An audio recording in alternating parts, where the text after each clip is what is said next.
Bonjour les enfants, Pablo, Julie, Samuel et tous les petits copains. Toujours au jardin parce qu'il fait toujours beau, je vous propose une nouvelle histoire, celle d'un chien qui était un peu trop gros. Ça me rappelle quelqu'un, tiens ça. Il s'appelle Cannelle. Et qu'est-ce qu'on fait quand on est un peu trop gros? On se met au régime, on fait du sport et notamment on court. Donc notre histoire s'appelle Cours, Cannelle, cours. On m'appelle Cannelle. Je vis avec Cerise dans une vieille maison avec une grande véranda.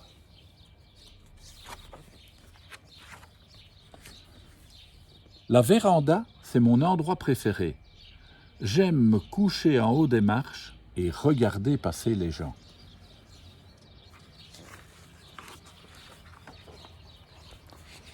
Et mon passe-temps favori, c'est manger. Manger, c'est le bonheur. Et puis j'ai des amis qui m'offrent des friandises entre les repas.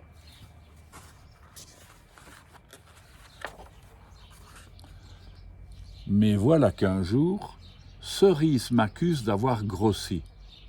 Je n'en reviens pas. Moi qui suis si bien bâti, un superbe spécimen de ma race. Plus beau, dirais-je, que la plupart de mes cousins labradors. Cerise veut que je me pèse. Pas moi.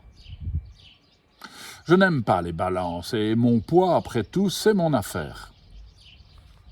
Cerise a beau insister, je refuse. Point à la ligne.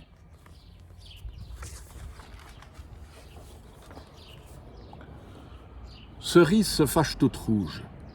Elle crie « Cannelle, tu as 30 secondes pour monter sur cette balance. » Elle ne plaisante pas, c'est clair. Et je n'ai pas envie qu'elle m'enferme dans la cave. Alors je grimpe sur cette satanée balance. 43 kilos, s'écrie Cerise. Allez hop, au régime. Fini les balades tranquilles. Désormais, tu te promèneras au pas de course. Allez, Cannelle, allez, plus vite.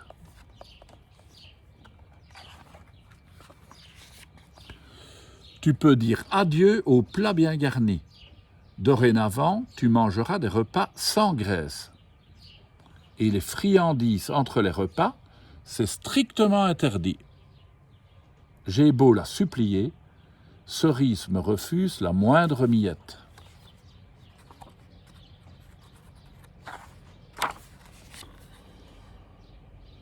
Horreur! Voilà des livreurs qui débarquent une machine infernale. Je grogne, j'aboie, je prends mon air le plus féroce. Malgré mes efforts, les hommes la déchargent. C'est un tapis roulant pour nous deux, annonce Cerise. On va s'exercer chacun à son tour. Ça nous aidera à garder la forme. Tu peux toujours courir pour me faire marcher là-dessus. Et je me mets à aboyer encore plus fort que quand on passe l'aspirateur. Cerise fait la sourde oreille, elle me pousse sur le tapis. Je me sauve en courant. Mais Cerise me soulève et me ramène. Maintenant tu restes là, m'ordonne-t-elle. Reste. Je me sens ridicule. Je ne sais plus s'il faut rire ou grogner.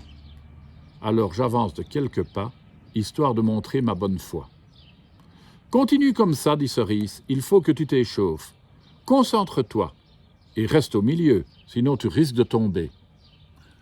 Cerise accélère la cadence. Je dois marcher plus vite. Je soupire, je gémis. Mais Cerise, entêtée, n'éteint pas le moteur. Tu pourras boire un bon bol d'eau quand ce sera fini, dit-elle, et te reposer à l'ombre. L'idée de pouvoir me coucher et me détendre me donne la force de continuer. C'est un bon chien-chien, ça. Tu y es presque. Bientôt, le bruit se répand. que je sais me servir d'un tapis roulant. Chacun veut assister à mon entraînement quotidien. C'est le parfait spécimen de sa race. Il respire la santé. Quel physique! Admirable! Regardez ses muscles. Les voisins ne cessent d'en parler.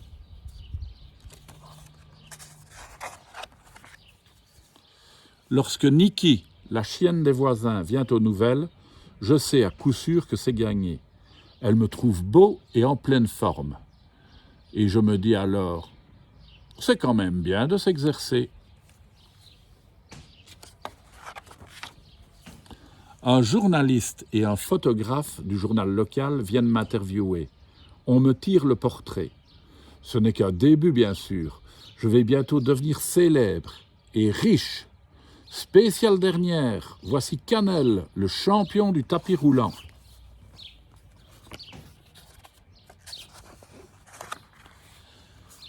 Quand même, je n'oublierai jamais mes amis. Ceux qui amènent des friandises. Alors, ça va recommencer? Il va devoir refaire du sport, Canel. Pense à ça. Un tapis roulant, ce serait peut-être une bonne idée pour Niviouk, non? À demain, les enfants.